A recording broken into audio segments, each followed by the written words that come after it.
Hi అండి, welcome to Telugu వంటశాల and talks. ఈరోజు మనం పావ్ బాజీని ఎలా ప్రిపేర్ చేయాలో చూద్దాం. ప్రిపరేషన్ను స్టార్ట్ చేసే ముందు ఎవరైనా మన ఛానల్ని సబ్స్క్రైబ్ చేయకపోతే ప్లీజ్ సబ్స్క్రైబ్ మై ఛానల్. అలాగే మరిన్ని వీడియోల కోసం ప్రక్కనే ఉన్న బెల్ ఐకాన్ని క్లిక్ చేయండి. ఫస్ట్ మనం ఒక కుక్కర్ని తీసుకొని ఇందులో పావు కప్పు క్యాబేజ్ తరుగు, పావు కప్పు బీన్స్ ముక్కలు, అరకప్పు బంగాళదుంప ముక్కలు, అరకప్పు క్యారెట్ ముక్కలు, ఒక కప్పు వాటర్ని పోసి మూత పెట్టి గ్యాస్ని మీడియం ఫ్లేమ్లో పెట్టి 5 నుండి 6 విజిల్స్ వచ్చేదాకా లేదా మెత్తగా ఉడికించి పెట్టుకోవాలి. ఈ విధంగా ఉడికించిన తర్వాత పప్పు గుత్తితో మెత్తగా మెదుపుకోవాలి. ఇప్పుడు నేను ఈ రెసిపీలో వాడిన కూరగాయ ముక్కలలో మీరు ఈ రెసిపీ చేసే టైంలో ఏమైనా లేకపోతే మిగతా వాటితోనే ఈ కర్రీని ప్రిపేర్ చేసుకోవచ్చు. అలాగే నేను అరకప్పు బంగాళదుంప ముక్కలను తీసుకున్నాను కదా, కానీ మీకు ఇష్టం ఉంటే ఒక కప్పు వరకు బంగాళదుంప ముక్కలను తీసుకోవచ్చు. తర్వాత ఒక కర్రీ ప్యాన్ తీసుకొని స్టవ్ మీద పెట్టి ఇందులో 1 table spoon butter, 1 table spoon oil వేయండి. నేను బటర్ని ఆయిల్ని రెండింటినీ ఉపయోగించాను, కానీ మీరు ఓన్లీ బటర్తోనైనా ప్రిపేర్ చేసుకోవచ్చు. అలాగే నేను హోమ్ మేడ్ బటర్ని యూజ్ చేశాను, కానీ మీరు బయట షాపుల్లో దొరికే బటర్నైనా యూజ్ చేసుకోవచ్చు. ఇప్పుడు ఈ బటర్ అంతా మెల్ట్ అయిన తర్వాత గ్యాస్ని మీడియం ఫ్లేమ్లో పెట్టి ఇందులో అరకప్పు ఆనియన్ ముక్కలు, పావు కప్పు పచ్చిమిర్చి తరుగు, పావు కప్పు క్యాప్సికమ్ ముక్కలు వేసి ఒక 2 మినిట్స్ కుక్ చేయాలి. 2 నిమిషాలు కుక్ చేసిన తర్వాత ఇందులో అరకప్పు పచ్చి బఠానీని వేయాలి. నేను ఫ్రోజన్ బఠానీ తీసుకున్నాను కాబట్టి వీటిని మనం ఎక్కువసేపు కుక్ చేయాల్సిన అవసరం లేదు కాబట్టి నేను డైరెక్ట్గా కర్రీ ప్యాన్లో వేసి కుక్ చేస్తున్నాను.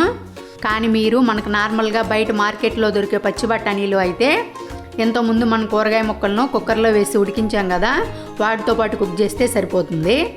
బఠానీలను కూడా వేసిన తర్వాత మరో 2 మినిట్స్ కుక్ చేసి ఇందులో 1 కప్ టమాటా ముక్కలు, 1 టీ స్పూన్ అల్లం వెల్లుల్లి పేస్టు, పావు టీ స్పూన్ పసుపు, 1 టీ స్పూన్ కారం, 1 టీ స్పూన్ పావ్ బాజీ మసాలా, కొద్దిగా కసూరి మేతి, రుచికి సరిపడా సాల్ట్ వేసి మొత్తం కలిసేలా కలపాలి.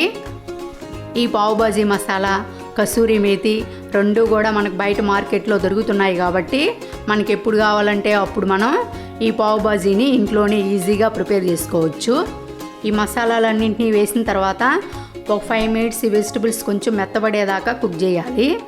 5 నిమిషాల తర్వాత ఇందులో 1 కప్ వాటర్ని పోసి ఒకసారి కలిపి గ్యాస్ని మీడియం ఫ్లేమ్లో పెట్టి వెజిటబుల్స్ పూర్తిగా మెత్తబడేదాకా లేదా కుక్ అయ్యేదాకా అడుగంటకుండా మధ్య మధ్యలో కలయబెడుతూ కుక్ చేయాలి. ఇప్పుడు కొంచెం సేపటి తర్వాత వాటర్ కొంచెం ఆవిరైపోయి వెజిటబుల్స్ కుక్ అయ్యాయి. ఇప్పుడు గ్యాస్ని సిమ్లో పెట్టి పప్పు గుత్తిని తీసుకొని ఈ వెజిటబుల్స్ని బాగా మెదుపుకోవాలి. ఈ విధంగా క్రష్ చేసిన తర్వాత ఇందులో మనం ముందుగా కుక్ చేసి బాగా క్రష్ చేసిన వెజిటబుల్స్ని వేయాలి.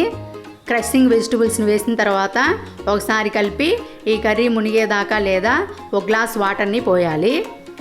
తర్వాత ఇందులో కర్రీ కలర్ కోసం ఒక 3 నుండి 4 చుక్కలు ఆరెంజ్ రెడ్ ఫుడ్ కలర్ని యాడ్ చేసి మొత్తం కలిసేలా కలపాలి.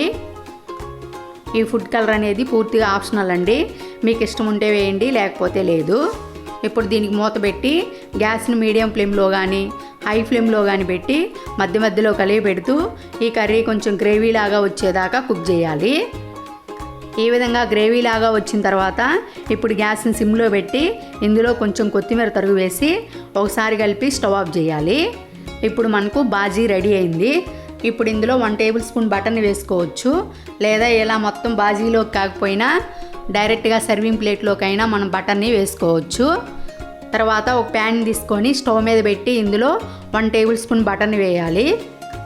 ఈ బటర్ అంతా మెల్ట్ అయిన తర్వాత గ్యాస్ని సిమ్లో పెట్టి ఒక పావు బ్రెడ్ని తీసుకొని ఇలా మధ్యలో సగానికి కట్ చేసి ఈ ప్యాన్ పైన పెట్టి పావు బ్రెడ్ని చేత్తో ప్రెస్ చేస్తూ బాగా వేడెక్కనివ్వాలి.